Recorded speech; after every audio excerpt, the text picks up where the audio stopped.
السلام علیکم ورحمۃ اللہ تعالی وبرکاتہ۔ نورانی تعلیم حصہ پنجم کی ہمارا پارٹ نمبر 38 ہے اور یہ پانچوں مل کر ہمارا پارٹ نمبر 151 ہے۔ روزہ کے مکروہات کا یہ بیان ہے، یہاں سے پڑھیں گے۔ چلیے ویڈیو کو شروع کرتے ہیں۔ بسم اللہ الرحمن الرحیم۔ سوال: کن چیزوں سے روزہ مکروہ ہو جاتا ہے؟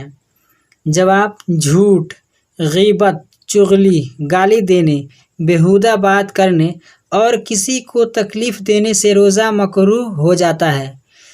سوال: کیا روزہ دار کو کلی کرنے کے لیے منہ بھر پانی لینا مکروہ ہے؟ جواب: ہاں، روزہ دار کو کلی کرنے کے لیے منہ بھر پانی لینا مکروہ ہے۔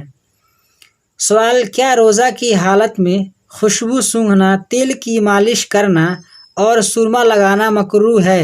جواب: نہیں، روزہ کی حالت میں خوشبو سونگھنا، تیل کی مالش کرنا اور سرما لگانا مکروہ نہیں، مگر زینت کے لیے سرما لگانا ہمیشہ مکروہ ہے اور روزہ کی حالت میں بدرجہ اولیٰ مکروہ ہے۔ بہار شریعت در مختار۔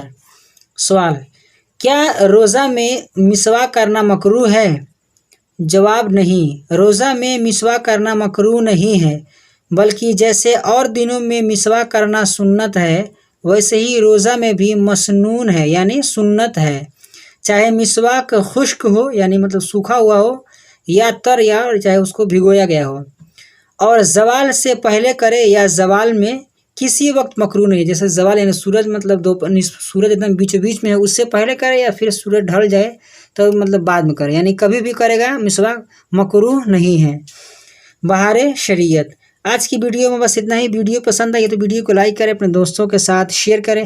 ہمارے اس یوٹیوب چینل پر نئے ہیں تو ہمارے چینل کو سبسکرائب کر کے بیل آئیکن کو پریس کر دیں تاکہ ہماری ہر آنے والی ویڈیو کو نوٹیفیکیشن سب سے پہلے آپ کو ملے۔ السلام علیکم ورحمۃ اللہ تعالی وبرکاتہ۔